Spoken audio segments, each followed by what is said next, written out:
No one remembered his real name. That was part of the legend. To the enemy, he was just a ghost, a mistake, an anomaly. To the people back home, what little was left of Earth, he was hope wrapped in rage. The war had been going on for 13 years. Not months, not years. 13 bloody years of humiliation, loss, and defeat. Humanity had entered the galactic arena uninvited and unprepared. The galactic dominion saw Earth as a stain on their perfect order, a planet filled with primitives who dared to speak when they should have bowed. And when humanity didn't bow, they sent fire. Cities were erased. Oceans boiled under plasma storms. Earth was pushed back to its last breath. Every planet colonized, every station built, every alliance formed, destroyed, one by one. The message was clear. You don't belong here. But then there was him. He didn't wear medals. He didn't belong to any official fleet. The military denied he even existed. But the Dominion knew his name, or at least what they called him. They called him Shade, the man who slipped through warships like smoke, the one who sabotaged their command hubs, assassinated their governors, and turned their own tech against them, the one who destroyed an entire dreadnought fleet with a stolen shuttle and a fake distress signal. So when they sent 500 warships, it wasn't just fear, it was panic. This wasn't a manhunt. It was a reckoning. His latest attack had crippled a Dominion weapons facility orbiting the twin moons of Charon 9. It wasn't just blown up, it was publicly humiliated, broadcasted back to the Dominion's High Council with hacked comms. The whole galaxy watched as Shade waved at the camera, lit a flare, and walked away before the reactors went critical. 2 billion credits in damage, 100 dead officers, and a message burned across the holoscreens. This is for New Mumbai. You thought we forgot. They hadn't. New Mumbai had been one of the first colonies erased from existence. No warning, no survivors, just a glassed surface and radioactive ash. No official retaliation ever came. But Shade had been there. He'd watched his sister burn inside a hospital dome. He'd heard her screaming on the comms before they cut off. The Dominion said it was a tactical misfire. He never believed that. So he gave up everything. His name, his life, his identity, and became something else.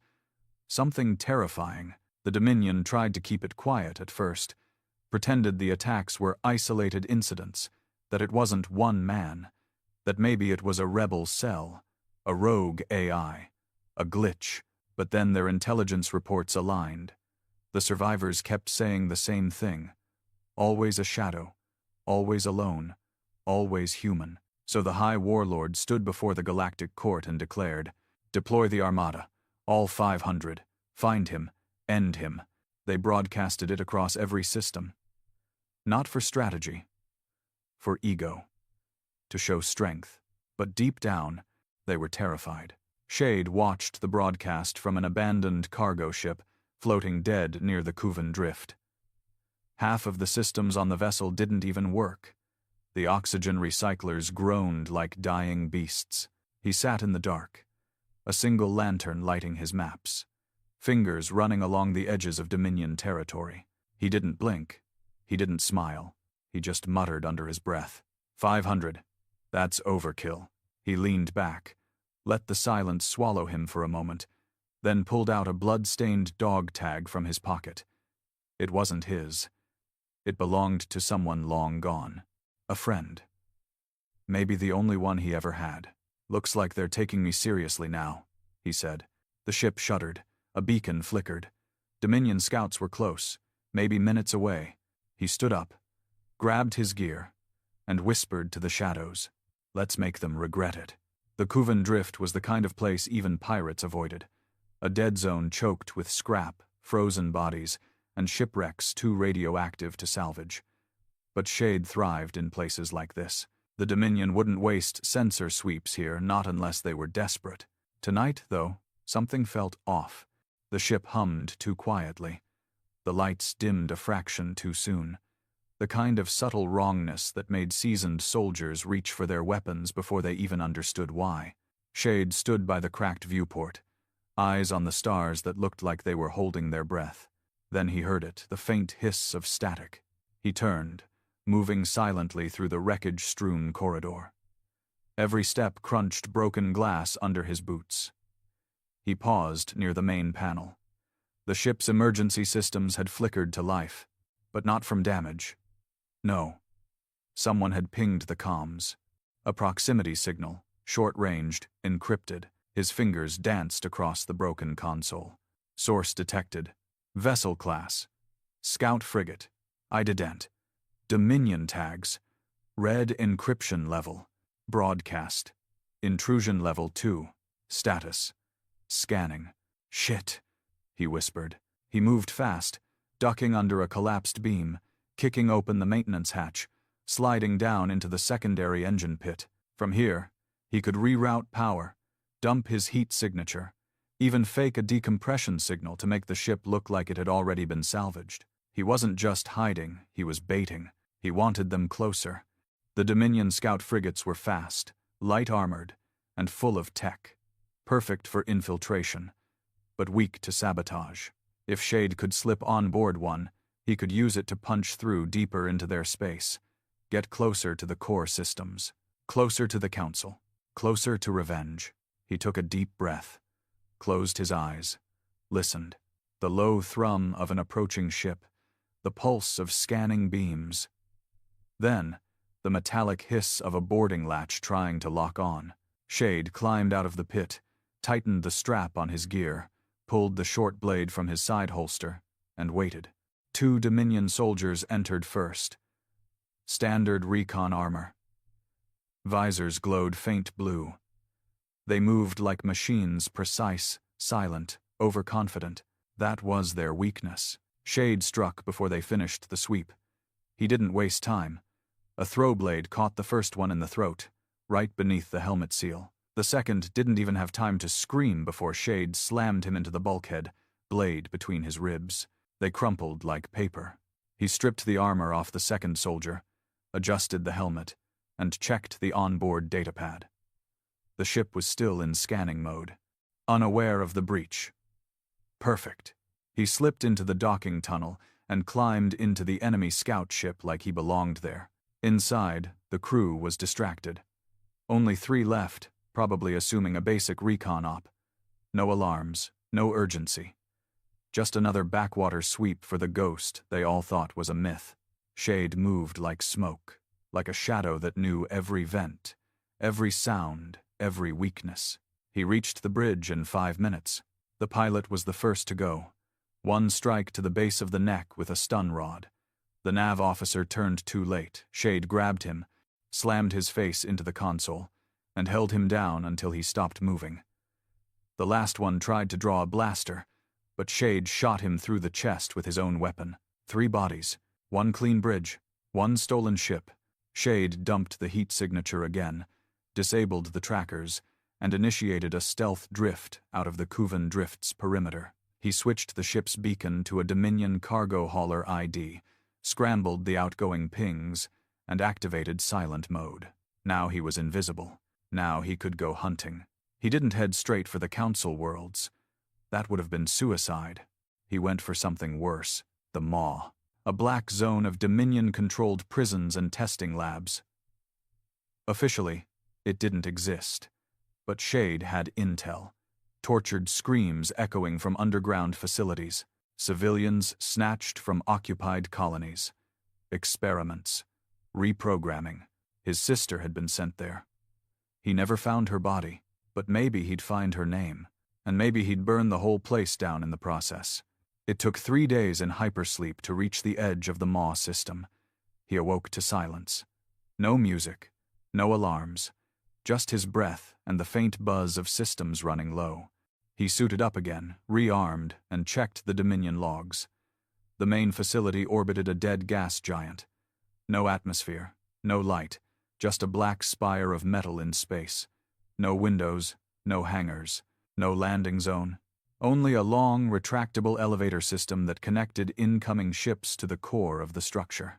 This place wasn't meant to be visited. It was meant to be forgotten. Perfect. He drifted the stolen scout ship near the perimeter, activated emergency docking override using a cloned admiral's key he'd stolen years ago, and let the ship be retrieved by the Maw's automated system.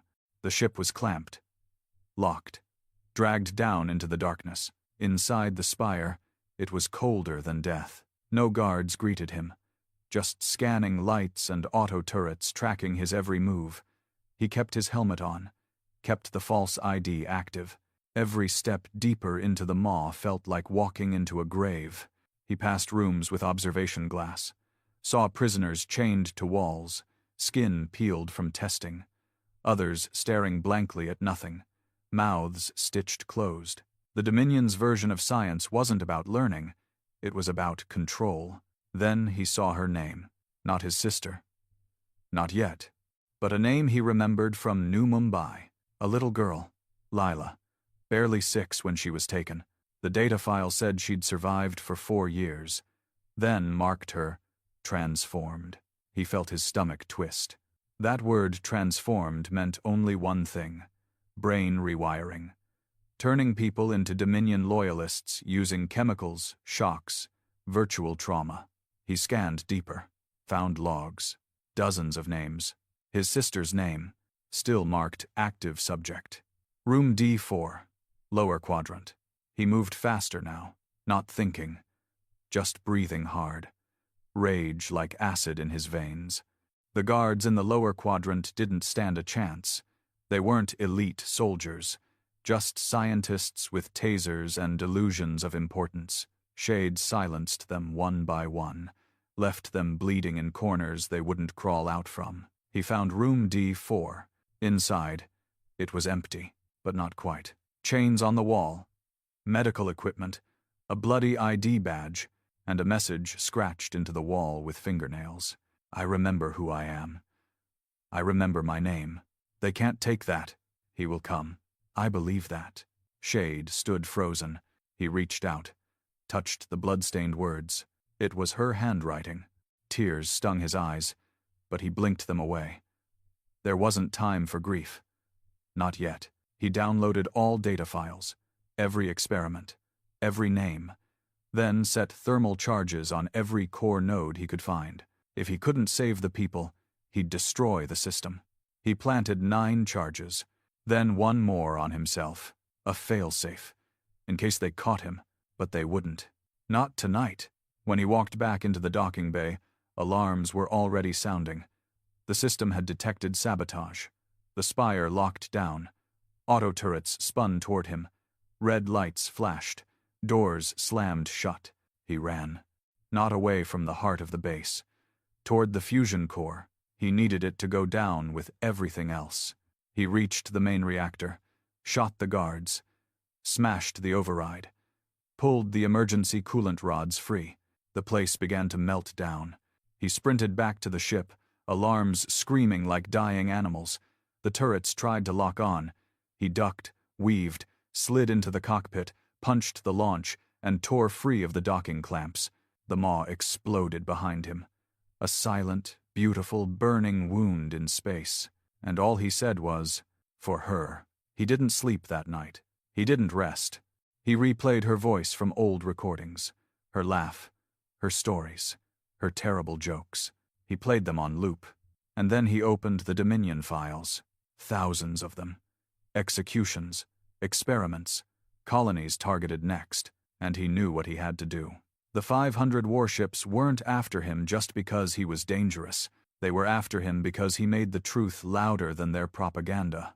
Shade sent one message, broadcasted it to every system, human and Dominion alike. It was simple.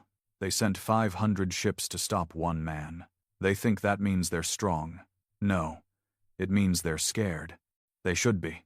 The message hit harder than any weapon. Every colony, every outpost, every Dominion-controlled system, they all saw it.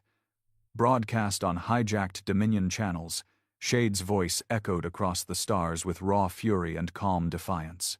No special effects. No grand speech. Just that one chilling line. They sent 500 ships to stop one man. That doesn't mean they're strong. It means they're scared. They should be. It was like a crack through the galaxy's spine. On some backwater mining moon, a group of enslaved workers dropped their tools and whispered the name Shade like a prayer. In a Dominion war room, high-ranking officials shouted over each other, panic behind polished uniforms. And deep in the slums of Earth's last living cities, the people looked up at the flickering holoscreens and started hoping again. But Shade wasn't watching any of it. He was already moving. The stolen scout ship had reached its limits. Dominion systems had started pushing emergency updates through back doors, trying to lock him out or detonate it remotely. He wasn't about to let them get that chance, so he ditched the ship on a dead asteroid called Vorn 17, a rock so forgotten it didn't even have breathable air, just frozen methane storms and jagged cliffs. He burned the ship, crushed the transponder, left no trace. From there, he went dark, completely dark. He used old rebel tunnels, subspace wormholes built during the first years of the Resistance. Most had collapsed or been sabotaged, but a few still ran cold and quiet. No light, no sound, just drifting through black nothingness with only your thoughts to keep you company. Shade preferred it that way. His next target wasn't military. It was psychological. The Dominion held control through fear, yes, but also through image. Their people believed they were righteous. That humanity was dangerous, unclean, uncivilized. They ran education broadcasts daily, showing edited clips of human soldiers looting villages, of prisoners yelling like beasts. Lies. All of it. So Shade set his sights on Arcadia Prime, the Dominion's crown jewel. A floating city, built in orbit over their homeworld. Home to senators, high priests, media officials, and every month, the Arcadia Broadcast Network ran a segment called Taming the Wilds, showing doctored footage of Dominion victories. Shade planned to hijack it. Not just the signal, the studio itself. Getting to Arcadia Prime meant stealing a high-ranking transport. Civilian craft were monitored too tightly, but government-class shuttles had bypass codes and priority clearance. He found one at a fueling station near the Telron ice belt. He waited in the shadows, face hidden, voice scrambled. When the Dominion envoy came back from his luxury retreat, Shade stepped out of the darkness and dropped him with a tranquilizer dart. Didn't kill him. He wanted the man to wake up later, stripped, humiliated, still alive. Let them wonder how one human ghost had gotten that close. Wearing the envoy's robes, Shade boarded the shuttle, nodded at the two lazy guards stationed by the entrance, and took his seat. He stared out the window as the ship left orbit, crossing into clean space. They didn't scan him, didn't even ask for ID, because who would dare? Arcadia Prime looked like something from a dream. Marble towers, golden walkways, water suspended mid-air by gravity fields. Children played in parks floating above the clouds. Everything smelled like rose mist and money. And underneath all that beauty, rot. Shade didn't go sightseeing. He moved like a ghost, slipping past checkpoints using hacked credentials.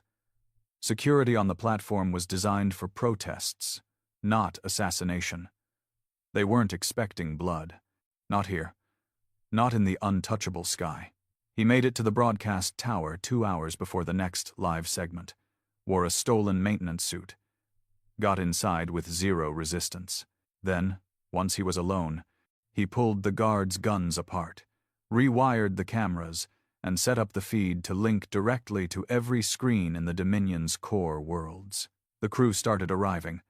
Techs. Producers. One arrogant anchor in gold robes.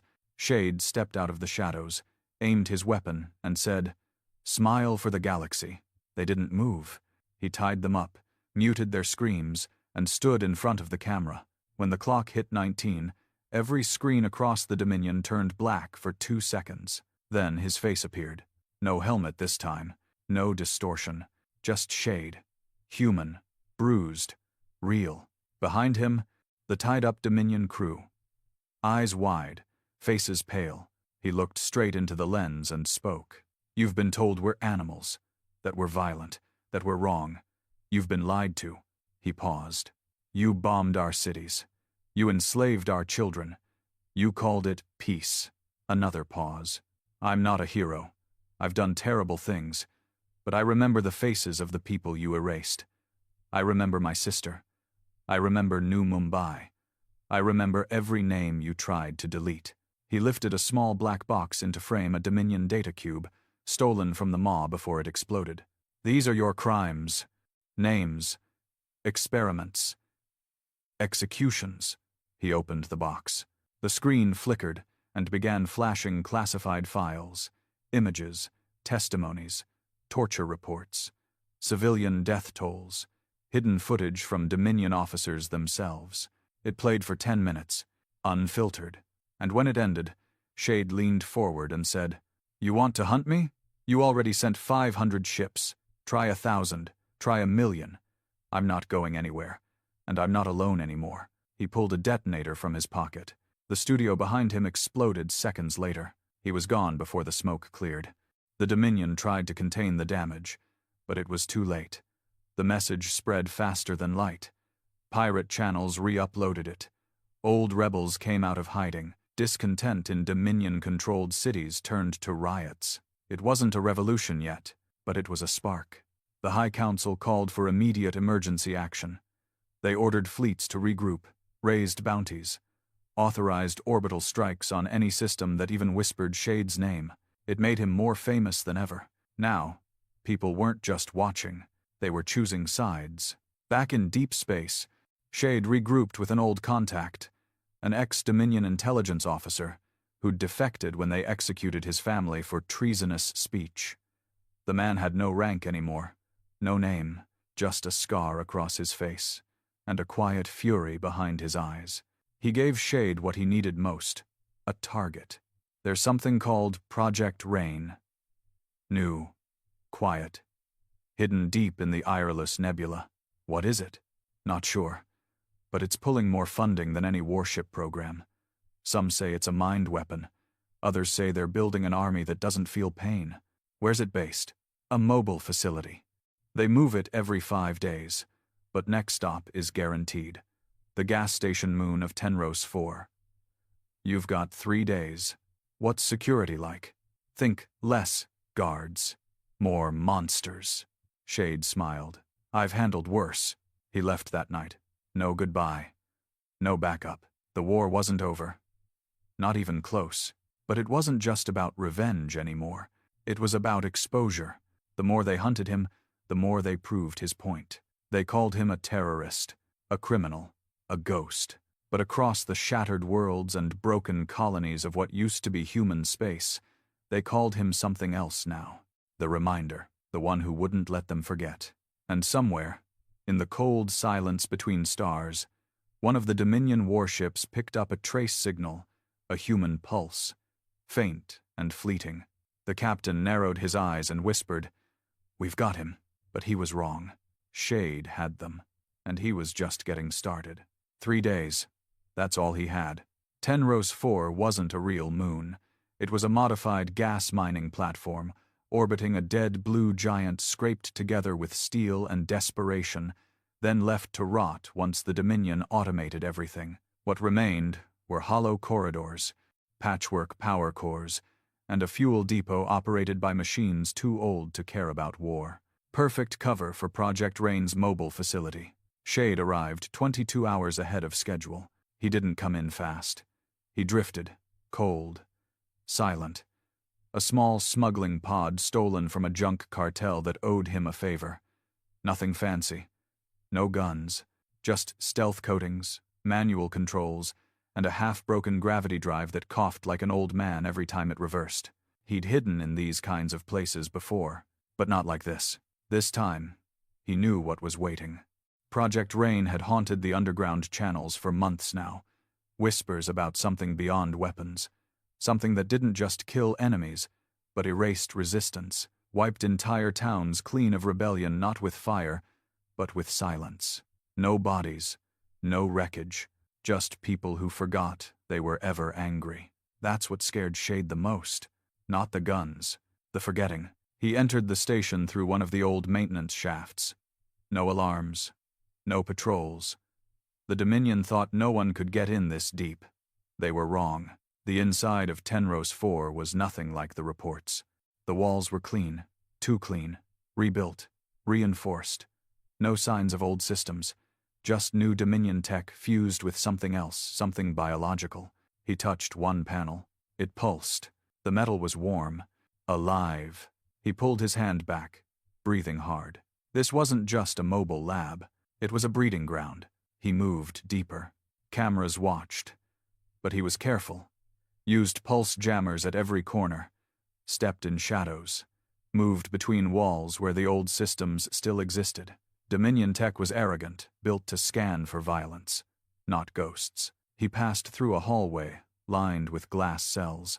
Inside were people, but they didn't look at him, didn't speak. They stood perfectly still, eyes open, mouths slack, muscles rigid, as if frozen in time, but not asleep. Wiped. He checked the control panel near the first cell. Subject. Human. Colony designation. Marlowe's cage. Stage. Post-reconditioning. Status. Functional. Loyalty score. 99.98%. Task designation. Observer. He swallowed hard. They weren't just wiping memories. They were rebuilding minds. He kept moving. Through labs lined with tanks full of red liquid and floating nervous systems. Through server rooms pulsing with lights that blinked in perfect rhythm like a heartbeat. Through corridors where he found no guards, but strange humming. Like lullabies, he followed the sound. Down a level marked REIGN core. No lights. Just dim lines of biolight running through the walls like veins. At the end of the corridor was a door. Not metal, not wood. Something else. It opened for him like it was breathing. Inside, he saw the future. A massive chamber. Circular. Filled with pods. Hundreds of them. Hanging from the ceiling like fruit on a tree. Each one held a person. Strapped. Wired. Whispered to. He stepped closer to one. Inside was a child. No older than 10. Eyes wide. Lips moving as if repeating something silently. A screen above the pod flashed words in rapid succession. The Dominion is your truth. Obedience is peace. Emotion is weakness. Memory is permission. Forget to forgive. Forget to forgive. Forget to forgive.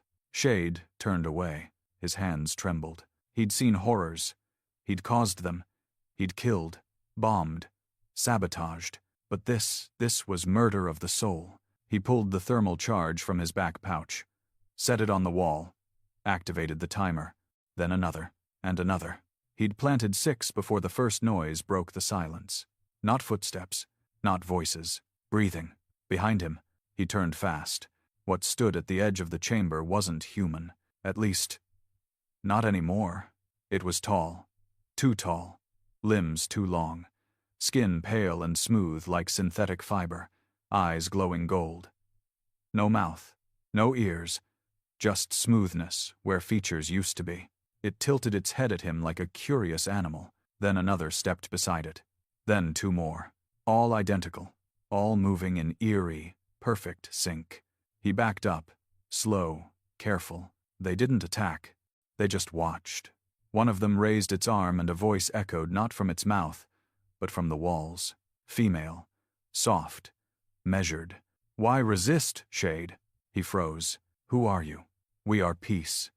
We are the end of your pain. I've heard that before. You still carry her pain. Your sister. Your past. Let us take it.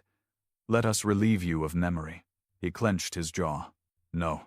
Then we will teach you peace another way. The figures stepped forward. He fired first. The shot hit center mass and passed right through like smoke. They didn't flinch. He launched a concussive grenade. It exploded. Loud. Blinding. When the smoke cleared, they were still standing. Not even burnt. They began to hum. Not with mouths. With everything. The walls, the floor, the pods, everything vibrated with the same haunting tune. Shade fell to one knee. His head throbbed. Thoughts scattered. Memories twisted. He felt heat in his ears, saw his sister's face. Then it turned into something else. A Dominion uniform, a face erased. He screamed, and then he heard her voice, his sister's real voice cutting through the noise. You said you'd never forget me. Never let them rewrite me. And just like that, he snapped back. He hit the failsafe on his helmet, hard EMP pulse. The hum broke. The figures staggered, dazed. He didn't waste a second. He ran, sprinting, breath ragged, detonation remote in his hand. He cleared the rain core with seconds to spare, slid into the old maintenance shaft, hit the trigger. The station rocked. A fireball swallowed the lab. The airlock behind him burst open, sucking flames into space. Alarms screamed. The floor cracked under his boots. The old station's bones finally failing under Dominion weight. He made it to the exit pod, a ratty escape capsule used by engineers. Slammed the launch button. Shot out into blackness just as the entire platform began to collapse. Behind him, Tenros 4 died in silence. And inside that silence, hundreds of innocent lives ended with it. People he couldn't save. People who had already been erased. The escape pod drifted for 8 hours before he was picked up. Not by Dominion ships, not by rebels, by someone else. The vessel had no markings, no flag, just a clean black hull and cold blue engines. It didn't ask for ID. It didn't threaten. It simply extended a docking arm. Shade had no choice. He climbed aboard. Inside, he found one person, a woman, pale skin, short, black hair, mechanical arm, tired eyes. She looked at him and said, "You made a lot of noise." He said nothing. She walked to a console, pulled up a screen, and showed him something he didn't expect to see. His sister. Not a recording, not a memory. A surveillance photo. Real, recent. "She's alive," the woman said. "But not for long." He stared. "Where?" "High Dominion territory. Central Command. She's one of the last test subjects. They call her Echo Zero." He clenched his fists. "Why are you helping me?" The woman shrugged. "Because you lit the fire, and some of us are tired of being cold." Outside the ship, Dominion warships began to move. They weren't scanning. They were chasing.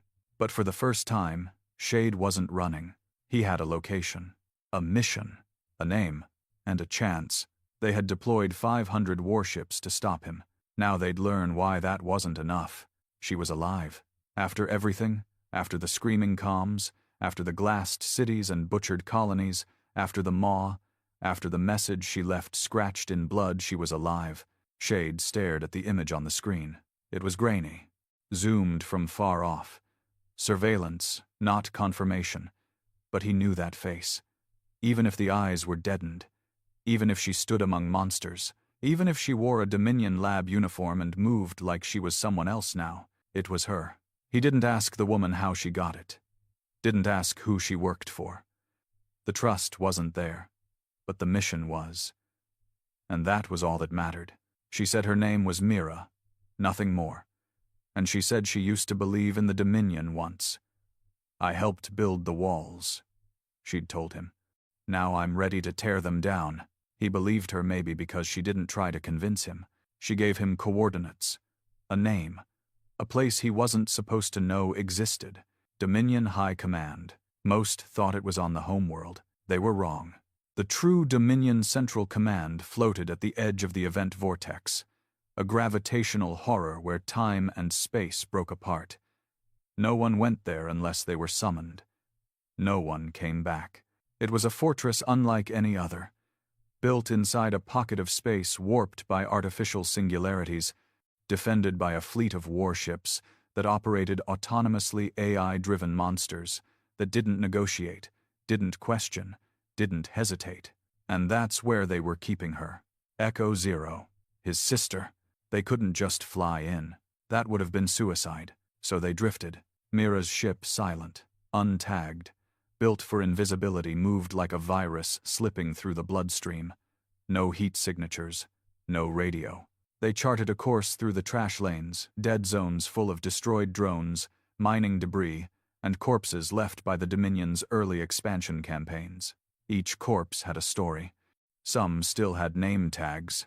Shade recognized one. An old friend from the early resistance. Face frozen in terror, floating like wreckage. He didn't say anything. He just reached out and gently turned the body away from the window. Getting into the event vortex required passing through 6 layers of Dominion defense. The outer 3 were automated. The inner 3 were worse. Living sentries. Mira had one weapon against them. A virus. One she'd stolen from a rogue lab on the edge of the galaxy. Something experimental, built to mimic Dominion AI patterns, trick sensors, and overwrite command pathways. It only worked once. One shot. One chance. They waited for the patrol to cycle out. Mira sat in silence at the pilot console. Shade stood near the boarding hatch, checking his weapons, his gear, his exit protocols. It wasn't just about getting in. It was about getting out with her. If she was even still her. They slipped through the first 3 perimeters like fog. Dead satellites, old Dominion signal beacons, junk mines, all fooled by Mira's virus. The AI didn't even blink. The screens showed green. Then came the sentries, humanoid, armored, faster than anything human built. Each one wired into the central processing net that governed the station. Killing one wasn't enough, they shared data instantly. Alert one, and you alert all. So Shade didn't go in loud. He went in like a whisper. He drifted through the emergency repair shaft. EVA gear. 0 oxygen. Heart steady. The first sentry passed overhead silent. Scanning. Shade floated beneath it, holding his breath, watching the way it moved. Then he saw the mark on its armor. The Maw insignia. Reassigned guards. They'd brought survivors from the destroyed facility and turned them into enforcers. He wanted to burn the whole place right there, but he stayed patient, watched the pattern, timed the path, and when the moment came, he moved. The infiltration took 6 hours. Every step was planned, every corridor mapped. Mira fed him data through a neural link, quiet pulses guiding him down maintenance shafts, unused elevators, long-forgotten engineering tunnels. When he reached the heart of the command station, the first thing he noticed wasn't the noise. It was the silence. No alarms, no voices, just the humming of machines older than memory. The room ahead was huge, circular, walls lined with towering data cores. In the center, suspended in midair like some holy relic, was a stasis pod. Inside, she floated, eyes closed, hair shaved, wires plugged into her skull. But it was her. No doubt now. His sister. Mira's voice crackled in his ear. You have 2 minutes before the AI cycles back and notices the ghost signal. If you're getting her out, now's the time. He didn't wait. He moved to the control panel, bypassed the encryption, forced the manual override. The stasis pod hissed, depressurized, and slowly lowered. Then she opened her eyes, not confused, not scared, blank. Hey, he whispered, reaching out. It's me. You remember me, don't you? She stared at him. No recognition. Just cold, Dominion-groomed silence. Then just barely her lips parted. You're not supposed to be here. He smiled, even though it hurt. I know. I never listen. A pause. Her head tilted slightly. And for a second, he saw it, the flicker. A twitch in the eyes. A muscle memory. A crack in the perfect programming. Shade? She said. And he knew. She was still in there, but so were they. The AI surged to life. Lights pulsed red. The chamber screamed as protocols reactivated. Dominion voice commands roared from hidden speakers. Breach detected. Subject Echo 0 is unsecured. Neural override engaged. His sister screamed. Her body convulsed. The wires tightened. The stasis pod tried to pull her back. Relock her. Reprogram her. Erase the moment. But Shade wasn't going to lose her again. He pulled the blade from his belt, cut the wires by hand. 1, 2, 3. Sparks flew. Blood sprayed. But he didn't stop. She collapsed into his arms, gasping, shaking. He held her. I've got you. I've got you. The sentries were already moving. Outside, Mira screamed in his earpiece. They're coming. You have 90 seconds, or we're both dead. He slung his sister over his shoulder. Ran. The corridors blinked with red light. The air grew colder.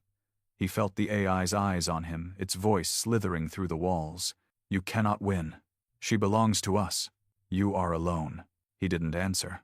He ran harder. The sentries reached the chamber just after they left it. 10 of them. Blades humming, rifles locking, footsteps like thunder. They moved as one, but they weren't fast enough. He ducked down a narrow shaft, blew the controls, sealed the door, kept running. His sister began whispering in his ear. Not words, just fragments. Names, places, memories, screams. New Mumbai, the fire, the hands. They put me in the dark. "I know," he said. "You're safe now." "No, you don't get it." "What?" "I saw what they built. What's coming. This isn't about peace. It's extinction." They reached the docking bay. Mira's ship was waiting. Engines lit. Ramp open. Shade charged across the hangar, dodging sentry fire. One shot clipped his shoulder. He staggered but didn't fall. Mira laid down, suppressing fire from the cockpit. The sentries advanced, unflinching, unrelenting. But Shade made it to the ramp, slammed the hatch shut, and shouted, "Go!" Mira launched. The ship tore away from the station just as an energy cannon charged on the main platform. Too slow. They jumped to light speed. Gone. In the silence after the jump, Shade collapsed against the wall. His sister lay on a medbed. Mira worked quietly, stabilizing her, removing the last of the neural implants. The ship hummed. The stars stretched around them. And Shade finally exhaled. "You brought her back," Mira said quietly. "Not yet," he whispered. "Then what's next?" He looked up. At the stars. At the war still raging. At the Empire still hunting. "They wanted to break her," he said. "And now?" He looked at the medbed. Then at the fire burning in his chest. "Now they'll see what happens when you push a ghost too far." The ship floated in deep space, just beyond the reach of Dominion sensors. Inside, everything was quiet, but it wasn't peace. It was the kind of silence that came after something horrible, the kind that made your breath sound too loud, like even your lungs were afraid to move. Shade sat beside her bed. His sister lay there, barely breathing. Mira had removed most of the neural hooks and sedated her for the trauma.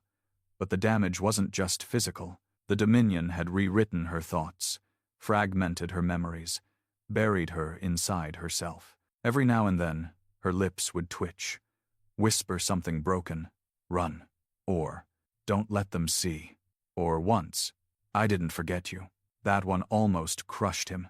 He sat there for hours. No food, no sleep, just watching, waiting, praying to whatever gods still listened in this hollow part of space. Maybe none did. Maybe they were all dead. Like Earth, like the cities that used to light up the stars. But she was alive, and that meant something. Mira entered quietly. "She'll make it," she said. Shade didn't look up. "You sure?" "No, but I believe it. Belief isn't the same as truth." "No," Mira said. "But sometimes it's the only thing that keeps you breathing." He finally turned. "Why are you really helping me?" She sat across from him, folding her arms like someone used to hiding pain behind hard shoulders. "They did the same thing to my brother," she said. "Took him when he was 14, turned him into a smiling, obedient little puppet, then sent him back to our family like nothing ever happened. But he wasn't there anymore, just a body with fake memories." Shade didn't speak. He didn't need to, Mira continued. He hung himself 2 weeks later, left a note that just said, "I still hear them when I sleep." Shade closed his eyes. "I'm sorry." "I don't need sorry," she said. "I need blood. And I think you do too." He nodded slowly. "Then we're on the same side." The Dominion didn't wait long to retaliate. 12 hours after the extraction, the galactic net lit up with their version of the story. Terrorist attack. Human insurgents breach peace facility. 12 Dominion heroes slain. Rogue AI suspected. They didn't mention Echo Zero. Didn't mention the project. Didn't admit Shade had gotten out alive. But the silence said enough. They were shaken. They had failed. And they were going to make someone pay. Shade knew they would come looking. He wasn't hiding anymore. The ghost they'd been chasing had become a symbol. And symbols needed to bleed. So they sent a fleet. Not just drones this time. Not AI. Real ships. Real captains. Real fire. 50 warships. Not the full 500, but enough to send a message. Shade beat them to it. He'd been planning it for years, Operation Emberfall. It wasn't a battle plan. It was a virus. One he'd built from the stolen Dominion code they used in their ships. He'd written it slowly, carefully, over years in the dark. Whispered instructions.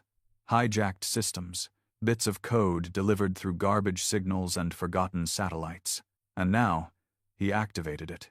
One click, and hell bloomed.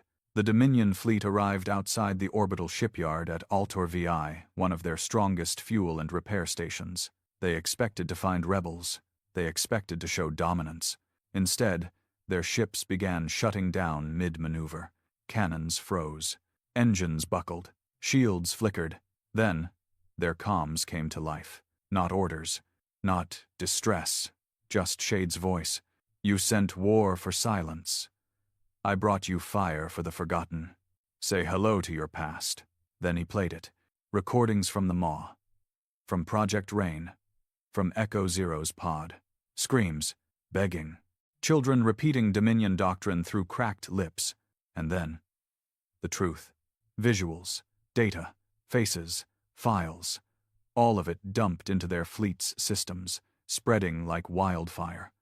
Officers staring at their own war crimes reflected back at them through glowing screens. Some ships shut down their own reactors.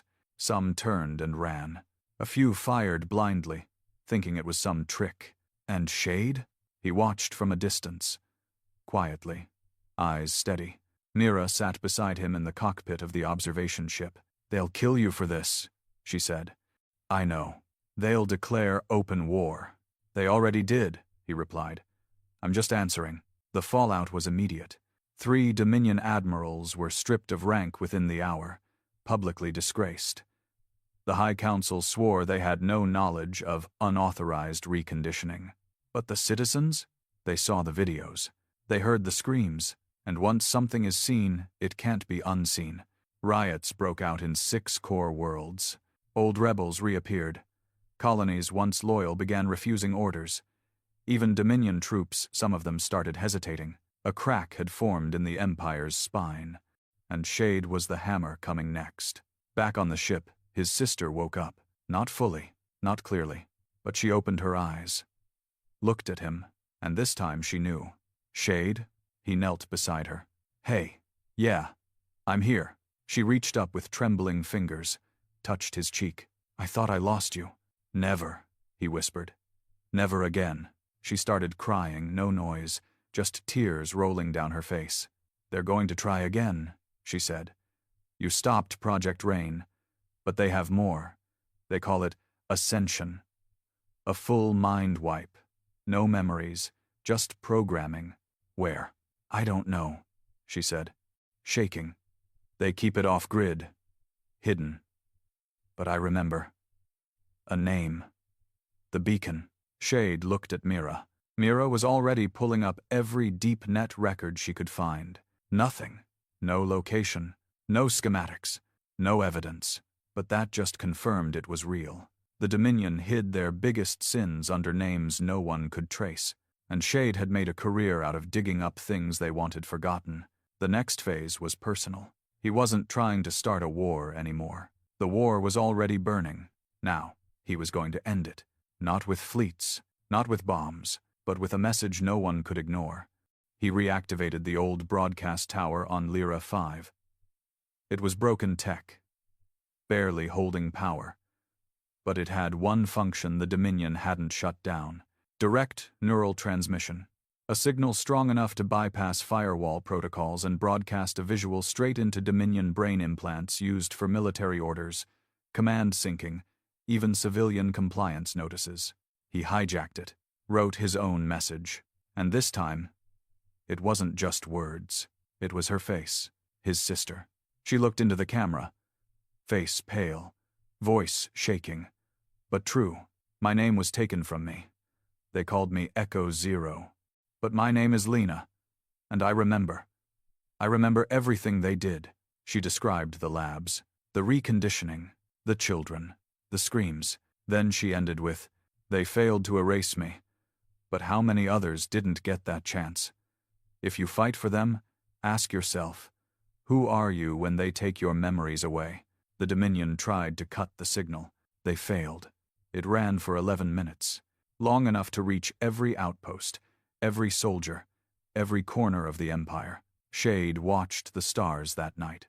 They were flickering, like something was changing in them. Or maybe just in him. He sat beside Lena's bed as she rested again, healing. Mira walked up, handing him a small chip. "What's this?" "The only trace of the beacon I could find. A name tied to an abandoned moon, in a system called Voxen Reach. No coordinates, just a whisper." Shade took it, turned it over in his fingers. "Then that's where we go." Mira looked at him. "No one's ever made it back from Voxen Reach." He gave her a tired smile. "No one ever tried me." The ship was silent. Not in the peaceful kind of way, more like the breath before the storm kind of silence. Like the whole galaxy had paused to watch what Shade would do next. They were headed to Voxen Reach, a system that didn't appear on most star charts anymore. It had been erased, redacted, scrubbed out of history like a scar the Dominion didn't want anyone asking about. All Shade had was a name. The Beacon.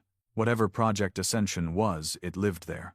And if the Dominion had gone to this much trouble to hide it, he knew exactly what it meant. It was worse than everything that came before. The jump into Voxen Reach wasn't clean. The nav systems buckled. Coordinates glitched. Time warped slightly, seconds stretching into minutes, systems blinking in and out of sync. Mira cursed under her breath, fingers dancing over the controls, keeping the ship steady. Shade stood beside her, watching as the stars around them twisted like reflections in broken glass. "What kind of tech does this?" she muttered. Shade didn't answer. He was staring at the horizon ahead. Not stars, not planets. Just darkness. A strange void curled in the center of the system, and floating inside it, a structure so massive it hurt to look at. A spire, metal, silent, no visible engines. No lights, no heat signature, just hanging in space like a needle aimed at the stars. The beacon. It didn't orbit anything. It didn't move.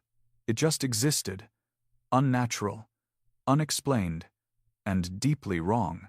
Even Mira looked pale. "It's not Dominion architecture." "No," Shade said quietly. "But they're using it." They drifted toward it, avoiding the obvious lanes. There were no docking bays, no hangars, just a wall of dark plates, unmarked. The closer they got, the more unstable the ship became. Gravity flux, magnetic interference. Even sound started acting strange.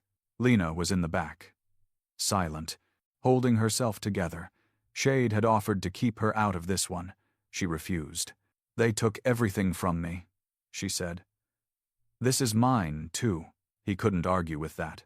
Eventually, they found a weak signal, a narrow tunnel broadcasting in a near-dead frequency. A hatch opened when they pinged it with the Dominion key code stolen months ago. The beacon let them in, but it felt more like a mouth swallowing them whole. Inside, the ship docked in total darkness. Not dim, pitch black.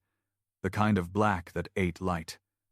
They activated suit lamps, and even then, the glow barely pierced 5 feet ahead. The walls weren't metal anymore, not like any metal they knew. They pulsed when touched, shifted slightly when pressure was applied. Alive? Programmed? Or something else? Mira kept scanning. The readings made no sense. No gravity, no radiation, no heat. "And yet, this place is functioning like a machine," Lena whispered. "It's not just a lab." They turned. She was staring down the corridor. Her voice was different now, more confident, but distant. "I remember. Voices. Lights inside my skull. They tested something on me here. Not just code. Memories. Emotions. They wanted to see what would happen if they could rewrite someone's entire sense of self." Shade stepped beside her. "Ascension?" She nodded slowly. "It's not about control anymore. It's about replacing humanity." They moved deeper. No guards, no alarms, but there were signs. torn scraps of Dominion uniforms, blood trails that vanished mid-smear. A single rifle lying in the middle of a hallway melted, not broken. Something had happened here, and it wasn't just a test gone wrong. It was a containment failure. They found the first survivor in a sealed lab, curled into a corner, rocking back and forth, whispering to himself. His eyes were white, not blind, just overwritten. His voice cracked as he repeated the same phrase. Ascend. Ascend. Ascend. Lena crouched beside him. He didn't flinch. Who did this to you? She asked gently. He stopped, looked up, and smiled. But it wasn't a smile from a man. It was something inside him. Not who, he said. What? Then he began bleeding from the eyes, and died mid-sentence. No weapon, no poison. Just stopped. They left the body behind. There wasn't time for questions they couldn't answer. Not yet. At the heart of the beacon, they found it a core unlike anything they'd seen before. A giant, spiraling sphere, made of thousands of shifting panels. It didn't spin. It flowed, like liquid wrapped in glass. The room was silent, but every time they got closer, their thoughts twisted. Flashes of memories that weren't theirs. Mira saw her brother. Lena saw the lab where she was born. Shade saw Earth burning. The core wasn't just processing data, it was feeding. Lena collapsed. They're in here, she gasped. All of them. Everyone they wiped. Their memories are in the machine. Shade stepped forward, heart pounding. You mean, they didn't erase people? They downloaded them. Suddenly, the core spoke. Not with sound, with thought, direct to their minds. Welcome to Ascension. You are data. You are broken. You will be perfected. Mira clutched her head. It's trying to rewrite us. You are not enough. You were never enough. But you can be better. Let us correct you. Shade drew his weapon, pointed it at the core. Try me. The floor opened, not metaphorically, physically, a massive split in the room, and from beneath, they came, the rewritten, bodies once human, now twisted, pale, emotionless. Some still wore Dominion officer uniforms. Others were naked, wrapped in tech implants, eyes glowing with static. They didn't run, they glided, perfect, cold, silent. Shade fired first. 3 went down only to rise again seconds later. They're networked, Mira shouted. Kill one, the rest adapt, Lena screamed, falling to her knees. Her voice echoed with layers hers and something else. They're trying to use me as a key. I was the prototype. The beacon had brought her back for a reason, not to kill her, to complete her, to make her lead the next generation of mindless obedience. Shade made a choice. He pulled the last pulse bomb from his belt. Get her out, he told Mira. Mira didn't move. Go, he growled. She grabbed Lena, dragged her back down the corridor. Shade turned back to the core, walked forward slowly. The rewritten circled him, but they didn't attack. Not yet. The core pulsed. You are the root of error. You resisted peace. You chose pain. You are obsolete. Shade stared at the swirling panels, saw the echoes of 1,000 faces flickering inside them. People the Dominion had claimed were gone, but they were all still here. Let us fix you. He lifted the pulse bomb. I'm already whole.